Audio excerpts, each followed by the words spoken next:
Hey everybody, welcome to Bible 365 with Kathy Carter. It is called Bible 365 for the obvious reason that I am reading through the Bible in 365 days, which is 1 year. I'm doing a 1-year chronological Bible reading plan. So I'm using the 1-year chronological Bible online reading plan. So if you go online and you find it at that website, you can find it. It's a free downloadable reading plan. You just download it and you read along with me. My whole purpose is to get you reading the Bible. I want you to read along with me. I want you to read along before you listen, because I don't want to skew your opinion or your thoughts of what's going on in the book before you read it. I really want you to do a nice, clean reading on your own, so you can have your own thoughts. And they might be jumbled, right? Like they might be a little bit confused. And that's kind of where I come in. Maybe clicking some pieces together, maybe helping with some names or some connections that maybe you didn't necessarily realize were there. But otherwise, it's just a reiteration of what you're reading, sort of like helping it stick in there and helping you remember all the things that are happening and going on. So the reason I'm doing a chronological reading is because I think it's a lot easier to understand if you read it historically. So how did things happen? Why did things happen?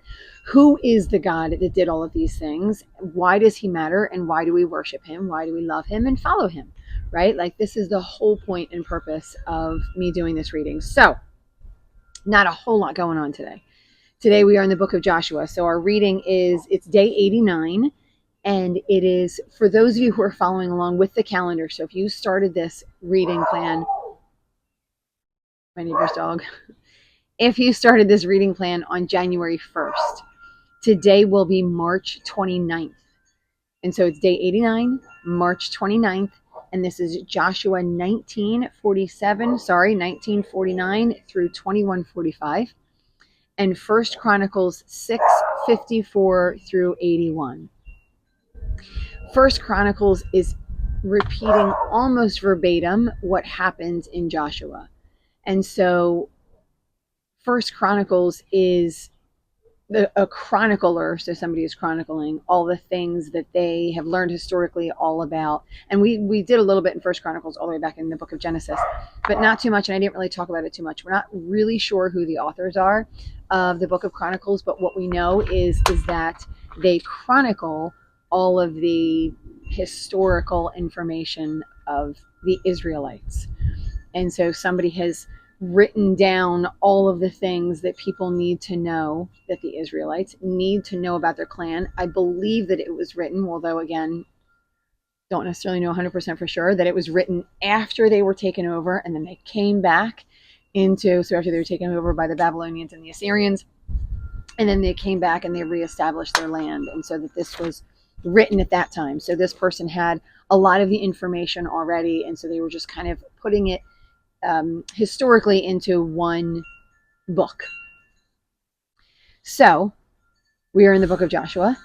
Joshua is the person who took over after Moses died. He is currently the leader of the Israelites.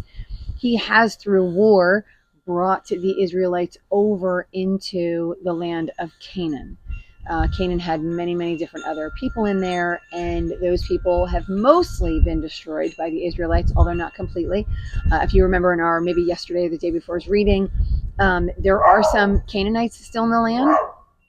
There are some, I believe, Jebusites still in the land. And so there are others that live there amongst the Israelites, and they are people who are to do forced labor for the Israelites. So I'm going to put this on pause so I can put my dog in. Okay, should be slightly better. My dog's in, so she'll stop barking. Okay, mostly, I hope, we'll say. Okay, so the book of Joshua, we are here, Joshua 19:49. So if I go right to verse 49, it says, when they had finished dividing the land into its allotted portions, the Israelites gave Joshua, son of Nun, an inheritance among them. So Joshua, remember, Joshua is our leader, and Joshua brings them into the land. And then once everybody has already gotten their other portions, which this is kind of interesting, right? So everyone else got theirs first, then Joshua gets his.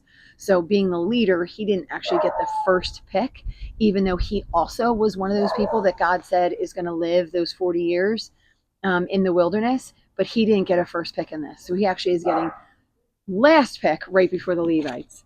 So they gave him, however, they did give him the town he asked for, which is Timnath Serah in the hill country of Ephraim. So he is in the land, living in the land of Ephraim.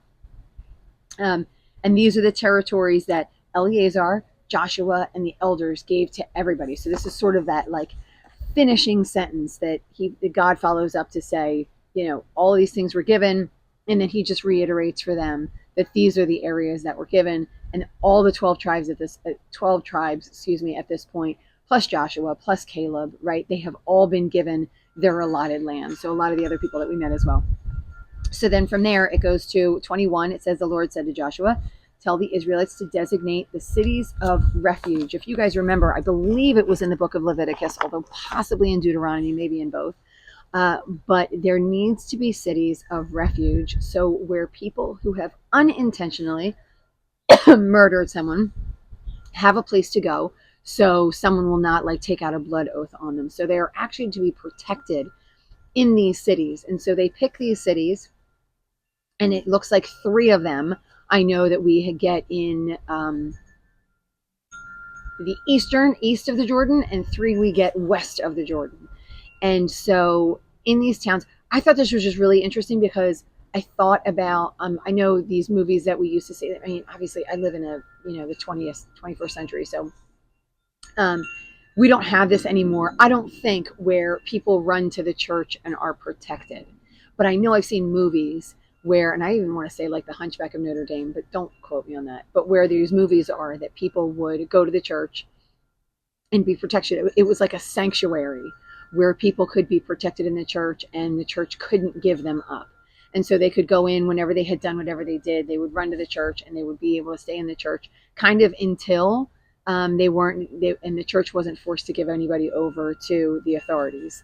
I assume that it came from this. Obviously, I'm just at this point making guesses. This is not something I looked at, but I found it was really interesting because it seems like that's what it would be, right? Like, so these people unintentionally committed a murder. They run to this area. They, and we know too, their families can come and run to this area, so they don't have to go there alone, because they don't want anyone to be able to have this oath taken out on them and anybody sort of seek retribution. So say these 2 neighbors get into a fight, one unintentionally kills the other, then the one who killed and his whole family can go somewhere else. So then the one neighbor doesn't come out and try and kill anybody in the family, right, against that. So they can go, and then when they go and they plead their case to the elders that are living in this area. So it's not even just that there's a priest living in the area, but there's elders that are living in these refuge cities as well. And so they go and they plead their case, and then the refuge cities take them in until they go to trial. And depending on what happens to them, they stay there until the high priest in that area dies. And then once the high priest in that area dies, then they can actually go back home after that. I find this also interesting too, which we haven't spoken about yet, is that there is a high priest in every area. So as we saw in the very beginning, when the Israelites built the tabernacle, or the tent of meeting, only the sons of Aaron were able to be high priests, were able to go into the Ark of the Covenant and be able to speak to God. It looks like that might still be true in the actual tabernacle. However, in these other areas, they also have high priests.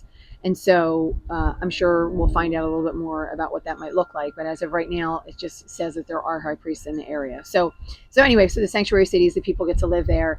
And every area has a certain amount of sanctuary city. And if you remember, if the area starts to get bigger, then they need to develop more sanctuary cities. But right now it looks like there's 3 and 3 in each area.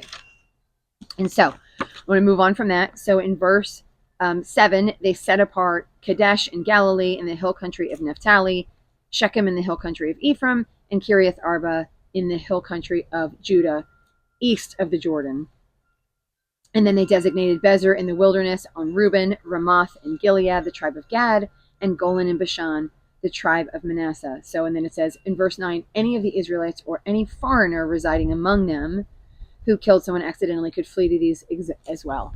And so, again, it's not just the person who did it, but it's also the person who lives with him. All right, so just moving on now to 21. It says, verse 1, the family heads of the Levites approached Eleazar the priest, Joshua, and the heads of the other tribal families, and it said, we're supposed to have towns also. So we need you to designate towns and places for us to live as well. Now remember, she said a million times, the Levites don't have tribal lands. They will be living in and among towns among all of the other tribal lands. So all of the Levites will live inside the villages of all of the other 12 tribes. Everyone will have Levites. And so they're actually broken down among sons of Levi. So we've got the descendants of the Kohathites are living in certain areas, right? So they're in the tribes of Judah, Simeon, and Benjamin. The tribes of, and then it says the rest were in Ephraim, Dan, and half of Manasseh. The descendants of Gershon were in Issachar, Asher, Naphtali, and the half tribe of Manasseh. And then the descendants of Merari were in Reuben, Gad, and Zebulun. So again, they were the ones on the other side of the Jordan. And so the Israelites allotted to the Levites these towns and their pasture lands as the Lord had commanded them.